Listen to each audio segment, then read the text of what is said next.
Ja, ist eine gute Frage, weil es ist dann doch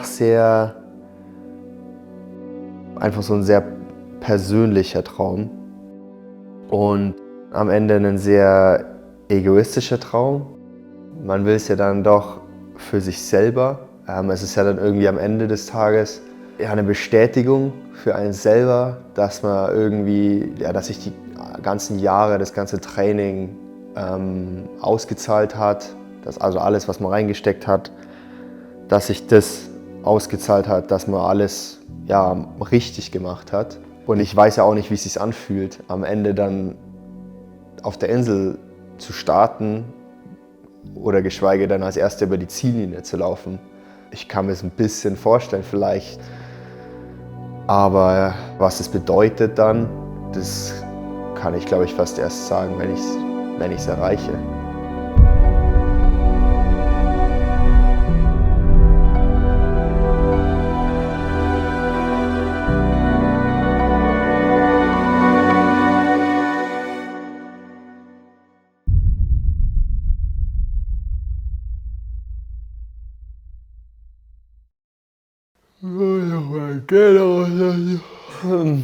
Nachmittag, Alter.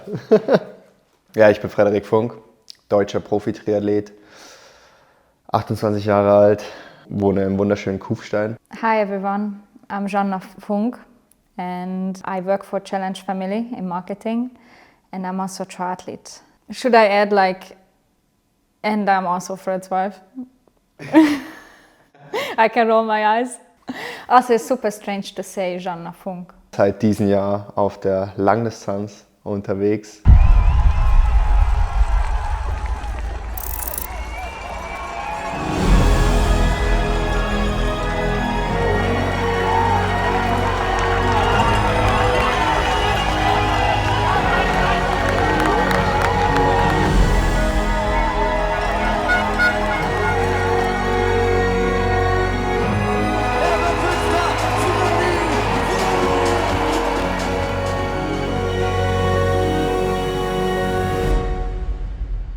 ...2025 war... To find the right word is the hard thing. Wie schon gesagt, also am Ende des Tages bin ich nicht zufrieden oder nicht happy mit dem Jahr. For Fred, I would say it was a tough one.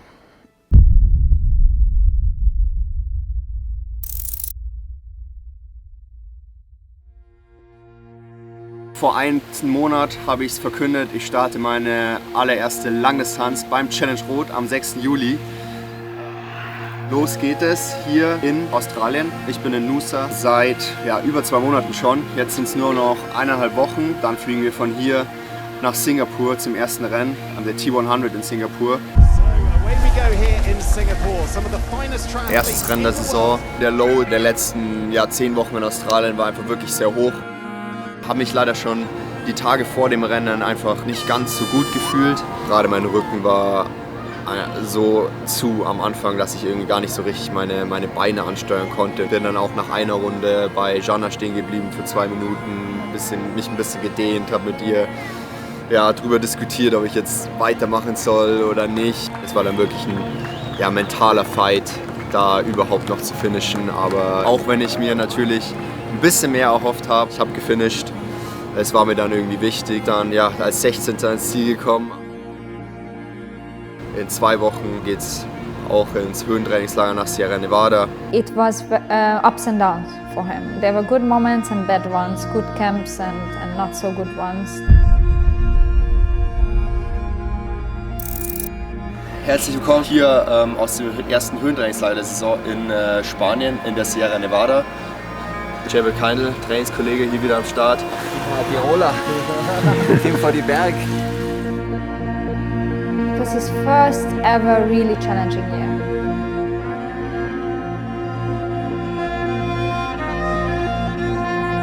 It was where things did not work out the way he wanted.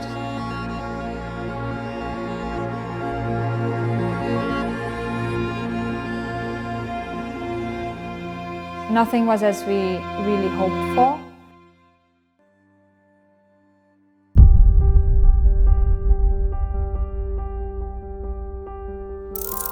Der Championship Challenge Samorin leider nicht so wie erhofft, keinen Wundertag erwischt, aber zumindest auch keinen schlechten. Und ich konnte im Gegensatz zu Singapur auch einfach mal wieder so richtig racen. Die Bedingungen waren schon auch echt extrem mit dem Wind und dem Regen. So ein kaltes Rennen tatsächlich schon seit Ewigkeiten nicht mehr gemacht. Rad relativ schnell nach vorne gefahren. Ich glaube sogar eine persönliche Bestleistung über 60 Minuten gefahren von 365 Watt, glaube ich. In der allerletzten Kurve vor der Wechselzone, wirklich 500 Meter vorm Abstieg, hat es mich dann geschmissen, bin weggerutscht, auf meine Hüfte, Ellbogen und Rippen geflogen. Konnte wirklich nicht tief gehen, nicht hart gehen, keinen hohen Puls laufen. Irgendwann ging es dann so ein bisschen besser, da bin ich so Richtung 3,35er Schnitt gelaufen. Auf jeden Fall nicht konkurrenzfähig, bin dann am Ende noch auf Platz 10 ins Ziel gelaufen.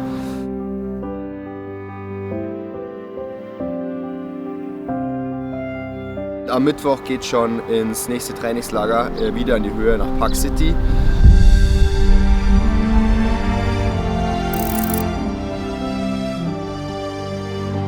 Wir sind hier in Park City, nächstes Höhentrainingslager auf 2200 Meter.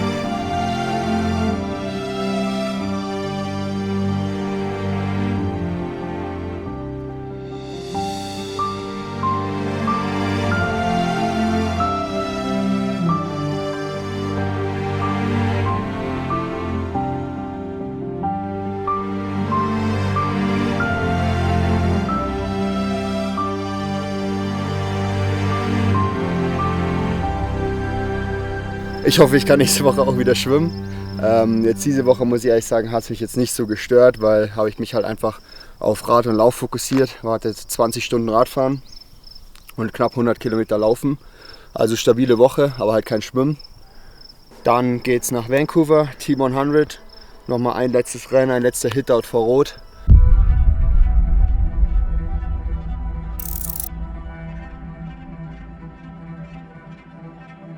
Es war leider wieder nichts. Der Kampf, um in die Top 10 zu kommen, war extrem hart. Das wäre so das kleine Ziel für das Rennen gewesen. Bei den T100-Rennen muss man einfach von Anfang an vorne dabei sein, weil das Tempo so extrem hoch ist, dass man diese Lücken einfach kaum erschließen kann. Bin aufs Rad gesprungen, hatte dann leider gar keinen guten Tag. Konnte einfach nicht die für das Level benötigten Watt fahren. Ich meine, am Ende des Tages hatte ich 342 Watt Normalized Power und beim Laufen dann 328er Schnitt. An sich Werte, mit denen man halt auch heutzutage noch Ironman 73 Rennen theoretisch gewinnen könnte, aber T100 sieht man da halt einfach absolut kein Land, schon gar nicht, wenn man halt so einen Schwimmrückstand hat und dann sowieso nicht in der Renndynamik vorne dabei ist. Beine waren dann auch gar nicht, beim Laufen gar nicht so schlecht, aber ich hatte eigentlich einen guten Rhythmus gefunden. Beim Laufen, ja, habe ich noch das Beste draus gemacht an dem Tag.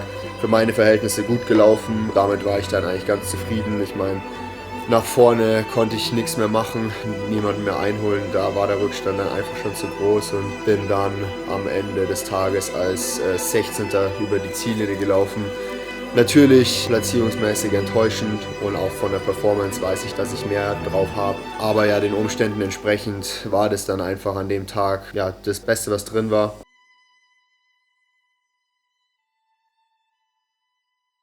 Zurück aus Vancouver, endlich wieder zu Hause. Ja, jetzt waren wir eine lange Zeit unterwegs und freue mich jetzt auf jeden Fall auf die letzten 3 Wochen vor Rot, die ich endlich mal zu Hause verbringe und auf Sea Level, was das Training natürlich dann und die Regeneration natürlich dann auch nochmal ein bisschen einfacher macht. Es gab dann irgendwie immer Gründe, wieso es nicht so lief, aber am Ende des Tages war ich auch einfach nicht konkurrenzfähig, vor allem halt nicht auf der T100 und Mitteldistanz dieses Jahr. Maybe I would say it's not a good idea to go full in bit long distance when he's still racing T100. I think that was something that was simply too much, and just seeing him not being the Fred I know at T100 races because of the dynamics, the changes. It was very heartbreaking, actually. Das ist natürlich schon einerseits eine harte Realität, dass man halt denkt, okay, bin ich jetzt hier gar nicht mehr konkurrenzfähig, aber das glaube ich nicht. Ich glaube, wenn ich jetzt sagen würde, ich mache jetzt nochmal All-in T100, würde ich wieder auf ein extrem gutes Niveau da kommen und Wie schon gesagt, will jetzt vielleicht nicht ganz oben mitspielen, aber zumindest wieder genauso wie vorher, wo ich auch schon zweimal Top 5 in der Serie war. For him it was very much ups and downs. I just wish I could have saved him myself, or like save him myself from this heartache, but I can't, because that's his life, his choice, and we also went into this very motivated and in full swing, and we believe that it's possible because some athletes have done it too. And probably Fred has also a different experience to this, or he will say it was as he expected, but maybe I was expecting too much from him, a little bit.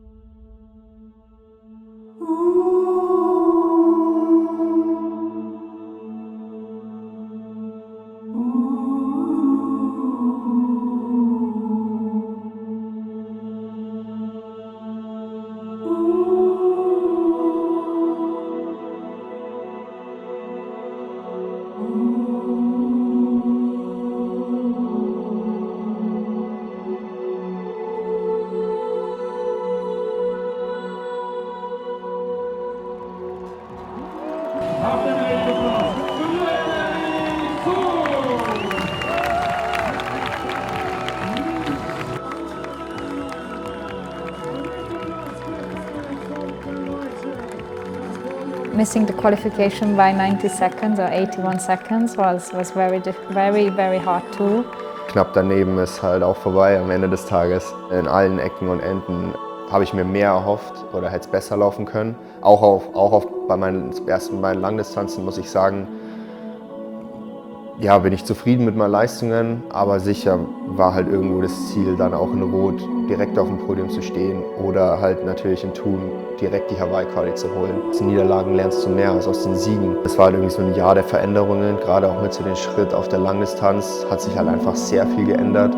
Ich habe so viel gelernt wie noch nie. Ich würde nichts anders machen, sicher vom Training oder weiß nicht, wie man die Trainingslager, Höhentrainingslager strukturiert. Da würde ich vielleicht ein paar Sachen anders machen, um dann irgendwie noch mehr aus mir rauszuholen bei den T100-Rennen oder auch halt auch bei den ersten Langdistanzen, um dann vielleicht auch schon mit der Hawaii-Quali jetzt da stehen zu können. I wouldn't change the way I put the work in or the way I help Fred, not at all. But I would change how I do it, basically. I would change that I look out for myself too, that I take some time away from everything and remove myself sometimes as well, because I think the most struggles for me came from that I was too involved in some things that I shouldn't have been.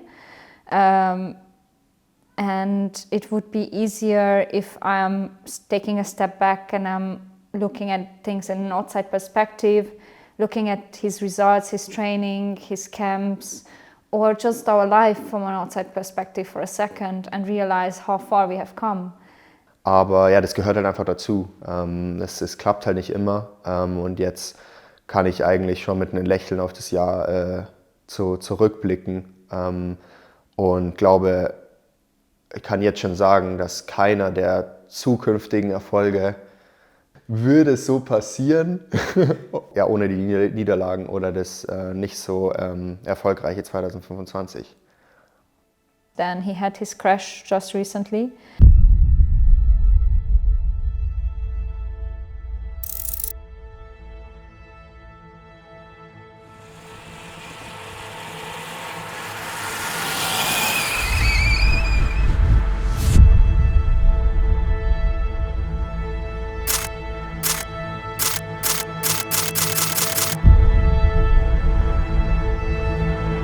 Die Verletzung war dann ein paar Tage vor dem offiziellen Trainingseinstieg. War also gemütliche Herbstausfahrt am Ende von meiner Offseason und bin bergab gefahren, habe eine wandernde Familie überholt auf so einer Asphaltstraße. Also es war links genug Platz zum Überholen, die waren auf der rechten Seite.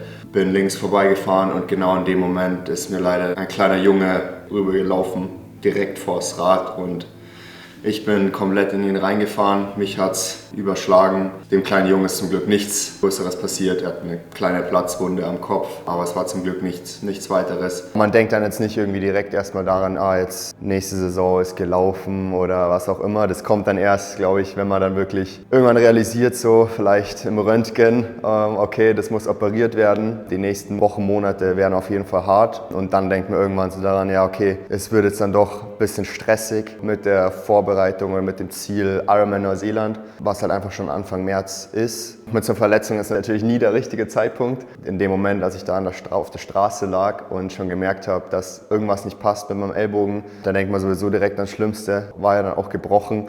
Ich habe mir leider eine Olecranon-Fraktur zugezogen. Musste operiert werden, hier so eine Platte reinbekommen, die jetzt dementsprechend auch ein Jahr drin bleibt.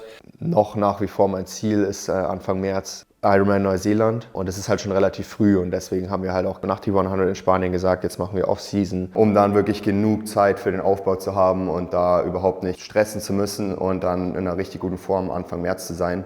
Ja, das Ganze wurde dann erstmal hinten angestellt. Man kann halt nicht alles kontrollieren in dem Sport. Solche Verletzungen wie jetzt halt durch einen Radsturz oder auch mit den Radstürzen San Morin und dann meiner Rippenprellung ist halt dann so dieses Berufsrisiko. Sicher, es ist mental nicht einfach. Ich glaube, gerade wenn es passiert oder so die Tage danach, es ist schon hart. Ich glaube, jeder, der schon mal verletzt war, kann sich dieses Gefühl vorstellen, dass man dann sich quasi nicht vorstellen kann, überhaupt jemals wieder gesund zu sein. Ja, dann habe ich mir schon auch manchmal gedacht, ja, wer weiß, ob ich jemals überhaupt wieder normal schwimmen kann und dementsprechend konkurrenzfähig sein kann im Profi-Triathlon. Man denkt halt erstmal nur an das Negative. Was verliert man jetzt dadurch? Wie viele Wochen Training verliere ich jetzt dadurch? Aber so wie es alles verlaufen wird, bin ich eigentlich zuversichtlich, dass es irgendwann wieder kommen wird. Es dauert halt einfach seine Zeit, habe aber trotzdem auch so meine negativen Momente. Das Gute ist, ich bin da vom Mindset eigentlich auch immer recht positiv eingestellt. Ja, es macht dich halt auch am Ende auch stärker, wahrscheinlich auch hauptsächlich mental. Dadurch hat mein Körper kriegt halt einfach nochmal so einen kompletten Reset. Also nicht nur, dass der Arm sich erholt, sondern auch der Rest von meinem Körper. Vielleicht ist es auch gut. Also ich hoffe, es ist gut. Man redet es sich halt dann schön natürlich, immer mit diesem Comeback Stronger vom Zeitpunkt. Könnte es nicht besser sein, weil es halt einfach irgendwie noch, also in der Offseason ist Oktober und trotzdem für 2026 noch genügend Zeit bleibt, um da wieder auf 100% zu kommen. Ich meine, man sieht es ja bei vielen anderen Athleten, die irgendwie verletzt sind und dann aber viel stärker wieder zurückkommen, als sie vorher waren. Den Glauben habe ich natürlich auch. Bleibt dann auch am Ende nichts anderes übrig, als dann so das Positive einfach zu sehen und das Beste daraus zu machen. Ich glaube, so ist auch der beste Weg, so dann auch mental damit umzugehen. Ich habe von Anfang an mich dann wirklich darauf fokussiert, was ich machen kann. Nach der Operation ging es dann irgendwann los mit einfachen Spazierengehen, einfach wieder raus und das sind dann schon wieder so Milestones. Es ging halt dann so weiter mit, das Spazierengehen wurde dann zu Wandern, dann konnte ich wieder auf die Rolle, so 7 Tage nach der Operation, natürlich am Anfang sehr unkomfortabel. Da bin ich so gefahren.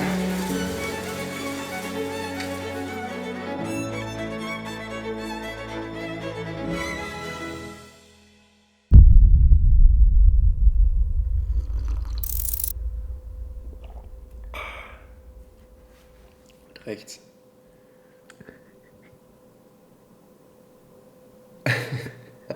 Kann meine Nase berühren. Schau mal, der Muskelverlust. Warte. Im Vergleich sieht. Hochkrempeln geht auch noch nicht. Und rechts. Ich weiß nicht, ob man es sieht. Ja, das ist krass. Ja. Das einzig Gute an der Verletzung, dass ich jetzt ein bisschen Oberkörpermasse verliere. Hatte ich zu viel. Es ist jetzt Anfang November, also Off-Season, beziehungsweise Wettkämpfe gehen dann erst wieder 2026 los. Also im Moment will ich keinen guten, schnellen zweiten Wechsel machen. So, heute erster richtiger Trainingstag. seit der OP. 3 Stunden insgesamt auf der Rolle, aufgeteilt in 2 Einheiten und eine halbe Stunde laufen. Und alles spezifisch. Das hatte ich jetzt auch noch nicht. Tag für Tag komme ich den normalen Radfahren näher. Jetzt kann ich schon so ein bisschen Gewicht drauf. Auf den rechten Arm. Aber schon noch so ein bisschen. Aus jedem Milestone zieht man einfach wieder was Positives raus, gewinnt man Energie, gewinnt wieder Motivation und irgendwann hat man auch wieder so diesen Glauben daran, auch wieder in so einer richtig Topform zu kommen oder wieder 100% gesund zu werden, fit zu werden und irgendwann dann natürlich auch, dass ich es vielleicht sogar doch noch beim Ironman Neuseeland an die Startlinie schaffe. Das ist das Maximale von der Beugung gerade, ist aber auch in der Früh und gerade auch bevor ich mich bewege, das ist immer schlimmer. Also jetzt so nach dem Radfahren geht es wahrscheinlich schon besser. Und Streckung ist halt bis hier. Ich bin jetzt schon eine Maschine geworden mit dem linken Arm. Arsch abwischen und so. Ja, aber das geht jetzt wieder mit rechts. Ist auch interessant. Letztes Jahr Off-Season, ich meine, da habe ich es mir auch gut gehen lassen. Halt so Flitterwochen und so. Und dann Build-Up. Das war halt hier Australien. Das ist halt die Fitness. Danach halt immer so Wettkämpfe und dann halt wieder Trainingsblöcke. Aber normalerweise ist halt in der Saison immer so ja, relativ konstant. Dann Off-Season oder Verletzung, harter Abfall. Die Kurve die wäre so oder so ja, ein bisschen runtergedroppt jetzt in der Off-Season. Und geht schon dann schnell wieder hoch, wenn man wieder normal trainiert. Ich habe schon Bock einfach auf diesen Progress, wenn es halt auch so von Tag zu Tag, wenn man merkt, es geht immer besser und man wird immer fitter von Tag zu Tag. Habe ich weniger Schmerzen oder kann es ein bisschen weiter bewegen. Es ist dann auch so ein Rauf und Runter, aber insgesamt wird es natürlich immer besser. Und es wird so am Anfang wehtun und sich richtig scheiße anfühlen, aber da vermisse ich jetzt auch das Schwimmen schon ein bisschen, weil ich einfach Bock auf diesen Progress habe, dieses Besserwerden im Wasser.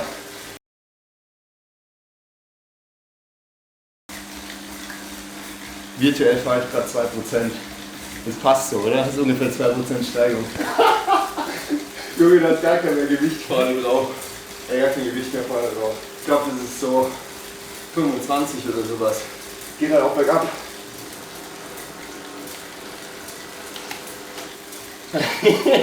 So ist ein bisschen unbequem. Alter, da kommst nicht echt übers Rad drüber. Ich glaube, es ist so minus 10% oder so, das Maximale.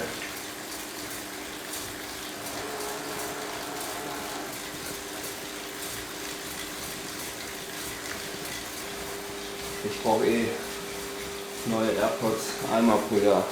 Schau, hier sind meine von den letzten Jahren. Look at that. I need to show you.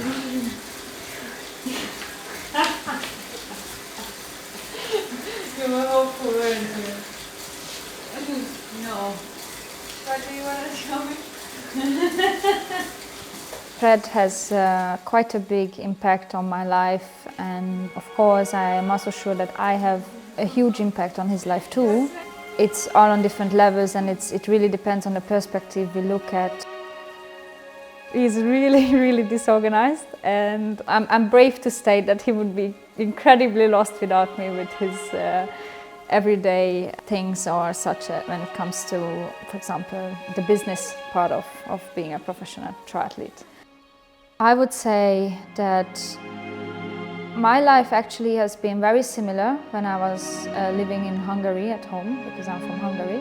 I was a triathlete since I was 5 years old, so it was never any different how my weekends looked. I always went to races with my parents, I did my races. Monday back to the swimming pool and then back to school, so my life has always been very similar to the life we are living now. Eine Stunde 39. Müssen wir nur noch eine Stunde 21 heute Nachmittag.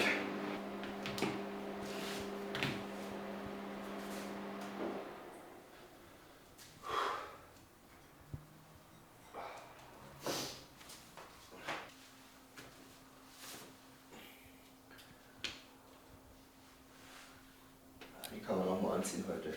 Ist ja quasi ein Ride. Dann muss man nur die Wäsche machen, wenn mindestens 24 Stunden dazwischen sind. Aber sag's nicht, Lonna. What?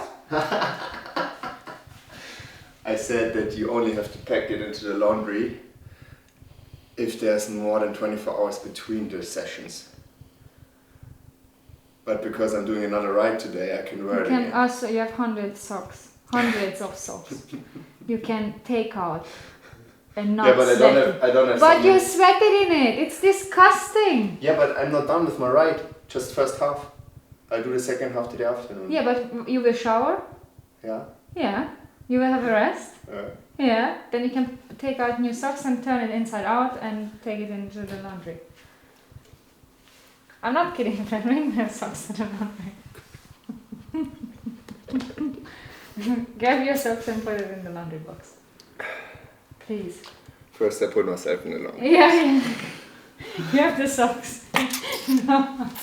Can you please? You are disgusting. I don't have so many white, pure white, still white Compress Sport socks. I do think sometimes that I could do less or more. There are times when it gets really difficult and I feel like I have been giving too much into this life and I have been forgetting myself. That has been a point multiple times during Fred's career, and I need to remind myself that my job, my life, the way I want to do things is also important and not just give everything away, because that can be very soul-shattering, I would say. But I think we make it work very well. And there are also times when I think I could do more, but maybe I am not entirely there or kind of fell out of the routine these past years. And sometimes I wish to be there more for Fred, but unfortunately the timeline or our jobs or anything around it doesn't really allow us to be fully present in each other's life. But I think that's very normal. I don't think it's different for a couple who would be in a 9-to-5 job. So I'm very thankful for what we have and how we make it work. And I would change some things going back to this year, especially to 2025. And that would be to take some time for myself too.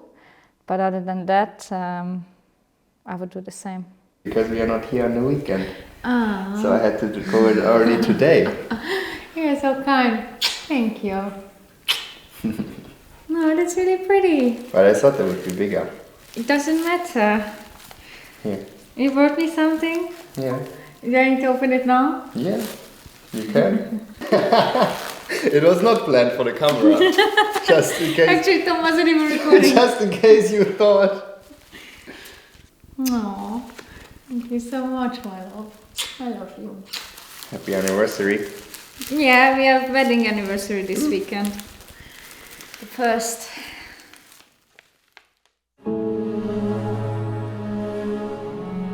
Das ist jetzt mein zweiter Lauf. Erste Mal war ja vor 3 Tagen, 20 Minuten easy. Ich muss sagen, geht schon ein bisschen besser, aber wie man sieht, ich kann den Arm einfach noch nicht so mitnehmen. Vor allem einfach in dieser Geschwindigkeit vom Fuß, das kriege ich koordinativ jetzt noch gar nicht hin. Deswegen muss ich halt auch aufpassen, jetzt wenn ich so wieder einsteige, jetzt mit Umfang und Tempo, wirklich erst dann erhöhen, wenn ich auch wieder normal laufen kann. Ich genieße es trotzdem, weil so oft komme ich die Tage nicht vor die Tür, außer ich gehe spazieren oder wandern. Das ist so das Einzige, was ich halt draußen machen kann.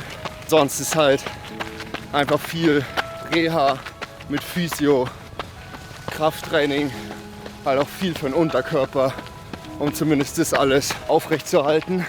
Es geht voran, Tag für Tag, Woche für Woche, muss man geduldig bleiben. Ist schwierig, Ich habe natürlich schon Bock.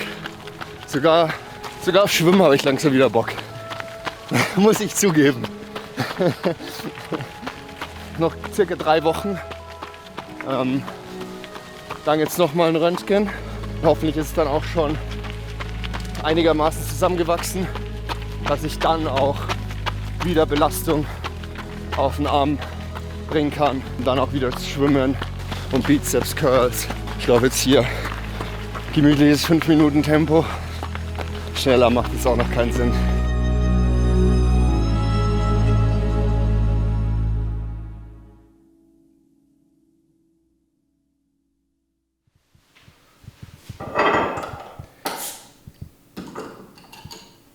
Wenn das wieder geht mit dem Arm, dann geht alles. Das ist der Test. Normal würde ich mir nach 30 Minuten locker laufen, kein Proteinshake reinknallen. Aber ja, der Proteinbedarf ist jetzt mit der Verletzung schon nochmal erhöht. Deswegen trinke ich auch so jetzt jeden Tag einen Proteinshake, einfach um nochmal mehr Proteine zu mir zu nehmen.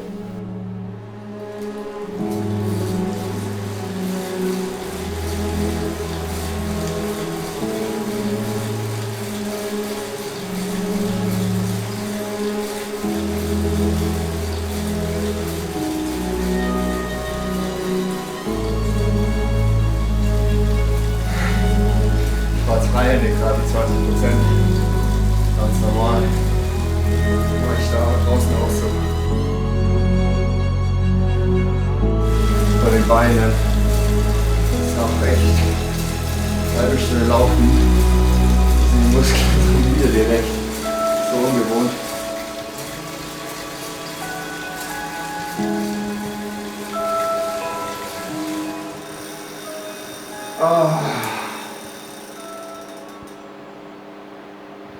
Done and dusted.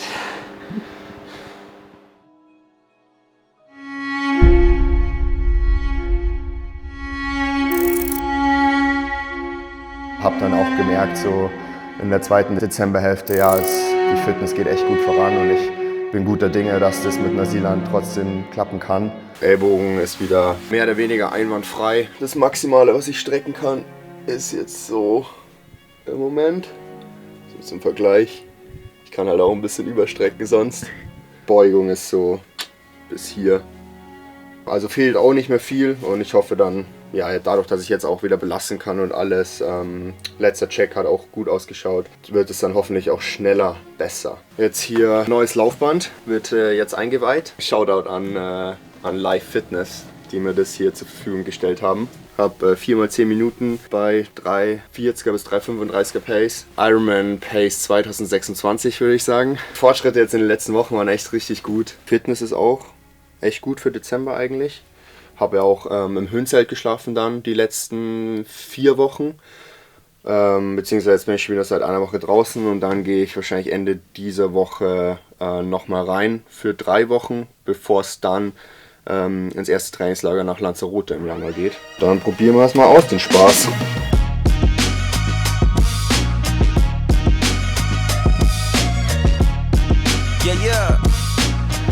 Das sind ja auch alles nagelneue Schuhe. Noch nie gelaufen. Hier oben noch ca. 50 Paar, die ich mindestens schon einmal gelaufen bin. Jetzt kann ich einfach runter in den Keller und grinden. Mal was durch Preppen zu kann ich auch machen. Schau mal, was man hier machen kann. Wow! Da wollte ich schon immer mal laufen. In Costa Rica. Genau da.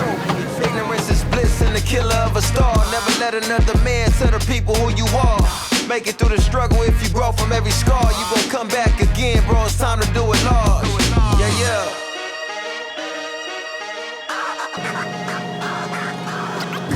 2 Millimol, perfekt. Wir messen das Laktat nicht, um einen bestimmten Wert zu erreichen, beziehungsweise zur Intensitätskontrolle, sondern laufendes Tempo, checken dann Laktat und schauen, wie sich das über die nächsten Wochen, Monate bei dem Tempo entwickelt. Also ja, ist schon quasi die Einheit, die dann sehr Ironman-spezifisch wird, je dass du das machen, wenn du mehr das steigern.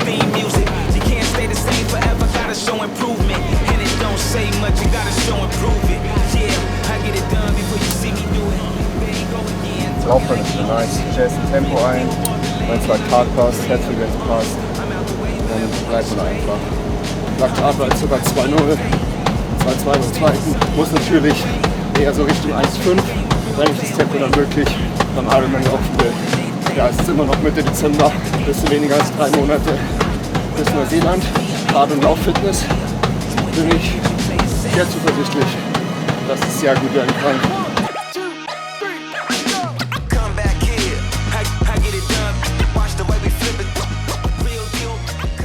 Ich weiß gar nicht, ob 3,36 im Marathon wäre. Der mal ausrechnen. Sehr schnell. Wieder 1,6.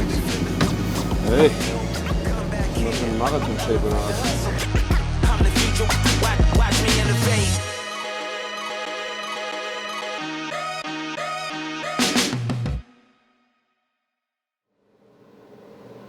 You buy everything yourself without asking me.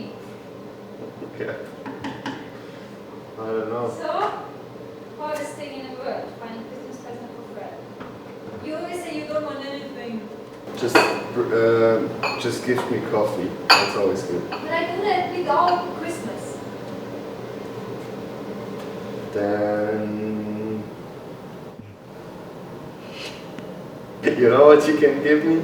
What? Like a self-made gift card with like one-time washing laundry. Oh, Wait, what? one-time vacuuming. What do you mean? I do that all the time. Did you do that when you were little for your mom? No, because I had to vacuum anyways. But what do you mean you don't do anything? You don't. Yeah, that's the joke. Ha! It's not a joke. Because I have to do it. Recommendations in the comments. Christmas presents. The problem is that this video comes after Christmas. So. Next year! I need tips for next year! I want tips for next year. Christmas presents for Fred. Kona qualification slot. Okay.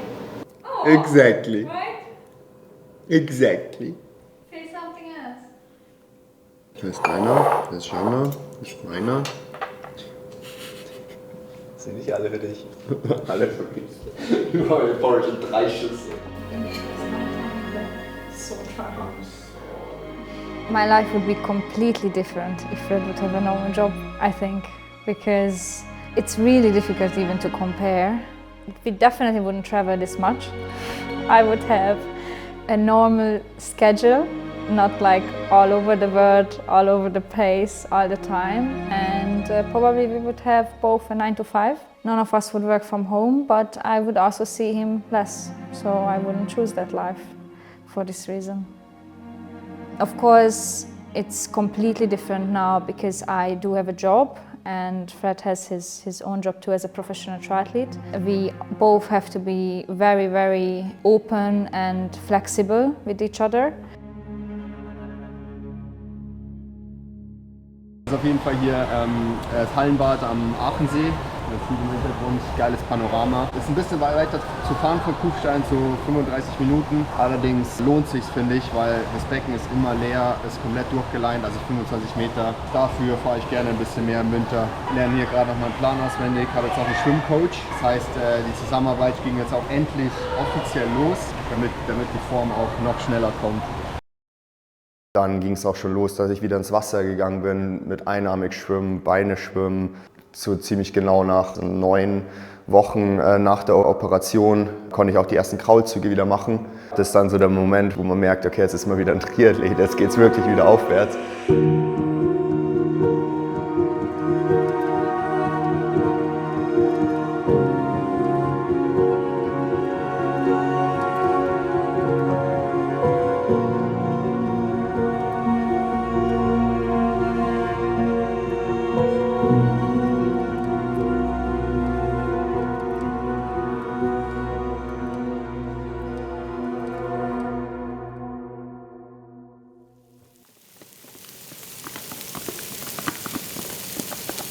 Hatten noch haben vor ein paar Tagen mit Jonas Freundinnen Raclette gemacht. ist natürlich noch einiges übrig geblieben, was man jetzt immer gut verwerten kann. Ich gehe jetzt dann noch aufs Rad, fahre zur Max-Intervalle. Deswegen ist es quasi Mittagessen, wo es draußen schon dunkel ist.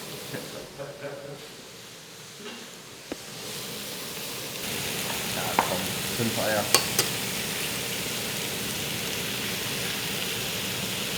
Von der großen Stark werden.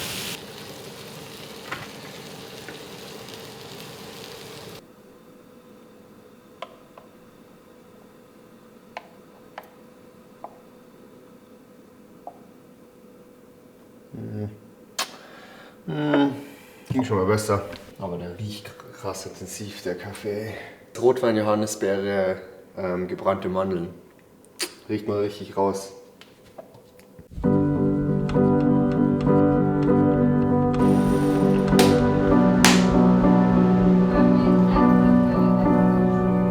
Dadurch, dass ich irgendwie dieses Ziel Ironman Neuseeland die ganze Zeit so im Hinterkopf hatte, auch wenn ich nicht wusste, ob es funktionieren wird oder nicht, das hat mich einfach unheimlich motiviert und hat mir einfach super viel geholfen, auch so schnell wie möglich wieder gesund und fit zu werden. Und ich glaube, es war am Ende des Tages auch sehr gut für die Verletzung, dass es einfach auch alles das Ganze noch mal ein bisschen angekurbelt hat. Dementsprechend habe ich im November die Reha, im Dezember dann schon die ersten Trainingswochen auch richtig stark durchgezogen. Dann kommt mal wieder irgendwie so ein Trainingsrhythmus rein. Beim Radfahren wieder Intervalle, beim Laufen irgendwann wieder Intervalle. Habe mehr oder weniger alles hinten angestellt, was für den Zeitpunkt des Jahres eigentlich ja unüblich ist. Eigentlich macht man da alles ein bisschen mit angezogener Handbremse, um dann auch nicht zu früh fit zu sein, aber ich will ja eigentlich früh fit sein. Dementsprechend war dann wirklich der Fokus da drauf und irgendwann hat man dann kaum mehr diese negativen Momente, sondern weiß, man wird wieder konkurrenzfähig sein.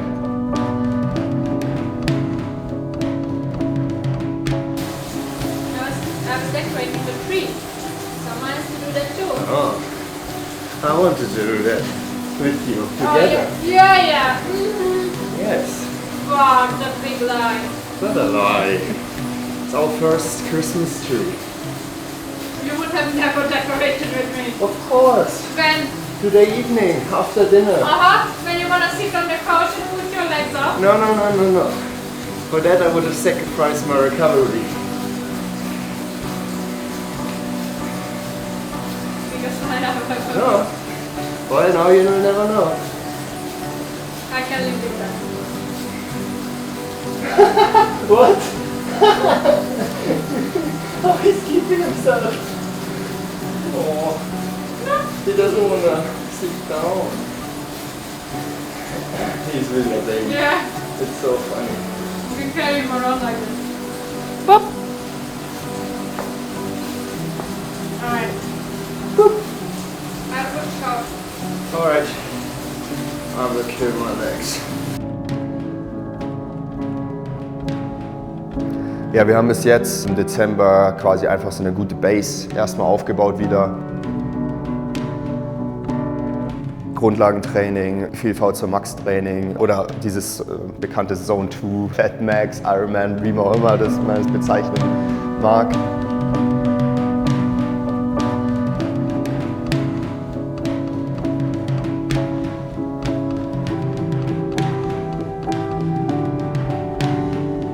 V2 Max Intervall auf dem Rad, das waren 12 mal 90 Sekunden, bin ich so bei 420 Watt gefahren. Wollte eigentlich ein bisschen mehr, aber war dann die dritte Einheit und hatte auch nicht so die besten Beine. Also das hat dann schon gepasst. Quasi so ein intensiver Tag mit etwas schnelleren Laufen, locker schwimmen und hart Radfahren. Und darauf folgt am Tag danach eigentlich immer so ein längerer, lockerer Tag.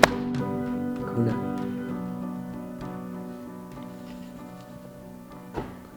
Kona. Kona. I know you can hear me. You have your ears turned 180 degrees. Schau auf deine Ohren, wenn ich Kona sage. Kona. Turn around, look at me. You are so lazy. Ja. Da kommt sogar schon der blaue Himmel langsam durch. Heute Easy Day, Aerobic Day. Insgesamt 5 Stunden. Stunde laufen und dann 4 Stunden aufs Rad. Wo immer.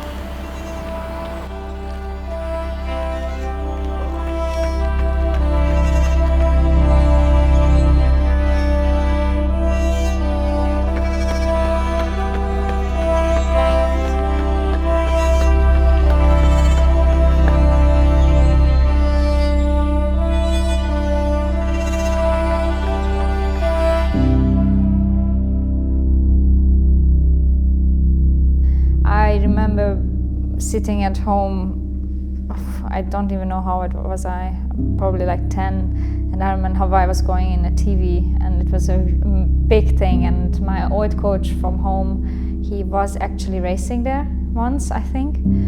So it was always one thing I wanted to achieve myself, which became very clear that it's not gonna happen. But when that realization hit, then I decided to put that into Fred. So basically what I couldn't achieve, but let's say wanted, or it was kind of like a dream, like every young person who's in the sport probably wants to become wants to go to Hawaii or wants to be an Olympian in triathlon. Then I decided to just support Fred the best I can, so we can get to the island and live his dream as ours. Seit meiner OP von 9 Wochen war ich wahrscheinlich ungefähr fast 40 Mal beim Physio. Dementsprechend auch natürlich ein sehr großer Bestandteil von meinem Comeback.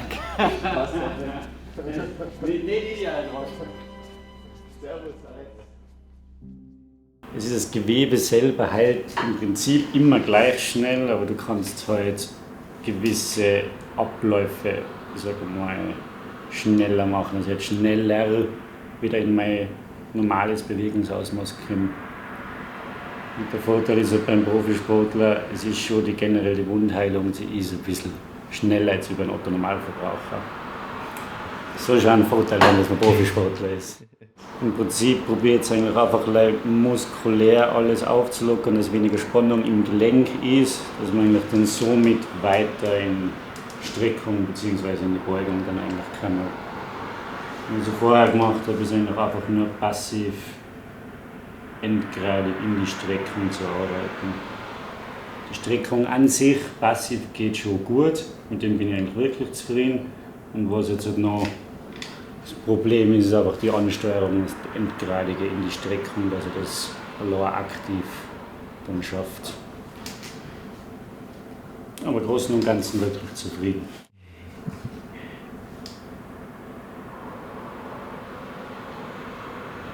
Ist der mehr spannend oder drückst du mehr drauf? Ich drücke mehr drauf.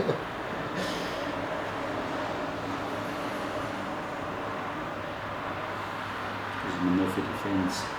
Genau.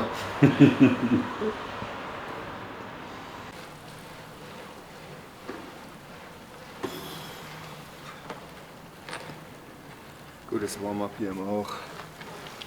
So, Winter-Ride. Geiles Wetter jetzt.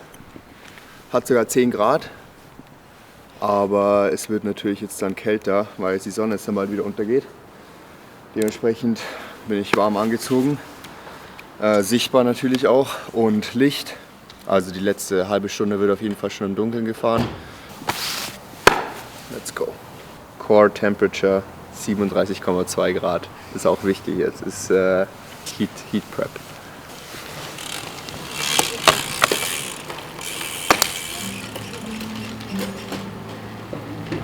Der Plan ist jetzt eben 3 Stunden draußen zu fahren, easy. Ich fahre im Winter am liebsten einfach mit dem Gravel, dann aber auf der Straße. Kann dann doch hier und da mal glatt sein, gerade so auf den Nebenstraßen, die halt nicht super geräumt waren, als hier vor ein paar Wochen Schnee lag. Da möchte ich auf jeden Fall auf Nummer sicher gehen.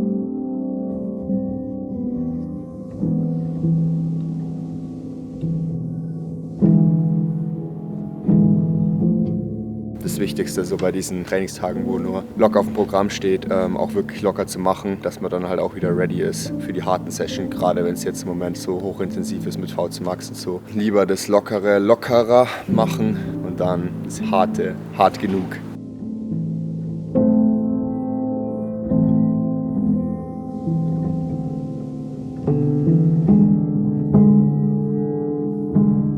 Gerade jetzt die 5 Stunden heute, wenn man da halt irgendwie ein bisschen zu viel drückt, da ist man dann so müde davon und dann kommt man mit dem Puls gar nicht mehr hoch bei den harten Sachen oder ist halt da dann einfach zu müde. Da geht es jetzt einfach nur darum, sich zu bewegen, sag ich mal. Nächste Woche geht es dann ins erste Trainingslager für 3 Wochen nach Lanzarote. Auch das erste Mal mit Zeitfahrrad direkt, weil halt eben so frühe Wettkämpfe auch anstehen. Da wird dann nochmal weiter gut durchgezogen und am 10. Februar fliegen wir dann nach Neuseeland. Da ist dann das allererste Rennen schon am 21. Februar, Challenge Wanaka, Mitteldistanz. Einfach weil ich vor dem Ironman nochmal ein Rennen machen wollte. Das tut mir immer ganz gut, auch wenn jetzt 2 Wochen davor vielleicht nicht der ideale Zeitpunkt ist, aber ist für mich auf jeden Fall trotzdem besser als gar kein Rennen davor. Und dann am 7. März ist dann der erste Saisonhöhepunkt Ironman Neuseeland, wo ich dann die Hawaii-Quali nochmal angreifen werde. Ich habe mich tatsächlich vor 2 Tagen gemeldet fürs Rennen. Also dem steht jetzt eigentlich nichts mehr im Wege. Bin mega motiviert und auch gespannt, wie jetzt noch die kommenden Wochen laufen werden.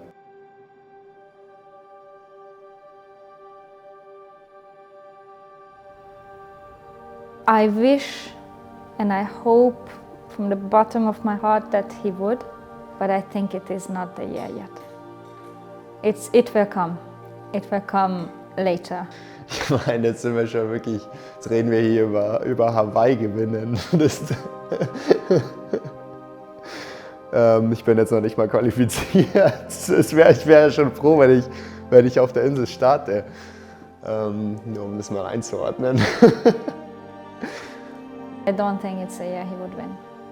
And maybe now I'm being the bad wife because I should be the one saying, yes, he will win. But unfortunately, I'm realistic too. And I don't want to believe in something so deeply and then be disappointed when it doesn't happen. Ja, sicher. Also wenn ich als allererstes danken würde, wäre natürlich Jana. Ich meine, die opfert sehr, sehr viel. Für mich oder für meinen Traum und stellt wirklich auch ihre Träume da teilweise in den Hintergrund. Ich weiß es sicher zu schätzen und bin dann natürlich extrem dankbar, was sie jetzt für mich halt eben alles gibt und tut. We will be very happy if he qualifies and finishes to the best of his abilities. Sicher versuche ich es so gut wie möglich zurückzugeben, dass sie auch ihre Träume verwirklichen kann. It is my dream to go to Hawaii and be there and see this incredible race I have heard about since I was a small kid. Und das ist natürlich auch so, würde man sagen, ein Teil vom Traum, dass ich sag mal, diese ganze Arbeit und was man alles reinsteckt, dass es halt am Ende auch lohnt. I want to see that young boy I saw when he started this journey, becoming a professional triathlete, that fire and that motivation, because that has been missing this year. Es geht natürlich nicht nur um mein Training oder was ich alles über die Jahre reinstecke, sondern auch was Jana da reingesteckt hat oder reinsteckt oder auch das ganze Team. I want to see him happy. I want to see him in the finish line with a smile on his face, with fire in his eyes and finishing that it was worth it. It was great and he has done everything he could. But I want to see it on his face. I don't want to hear it. I want to see that he is happy. Triathlonsport auf diesem Level macht man vielleicht 10 bis 20 Jahre und dann ist das Leben natürlich auch noch nicht zu Ende und ich hoffe, dass ich spätestens am Ende meiner Karriere das mindestens genauso wieder zurückgeben kann. I want him to be successful even if the success looks different than I might have originally imagined. Am Ende des Tages trainiert man vielleicht für sich selber, aber man raced auf keinen Fall für sich selber.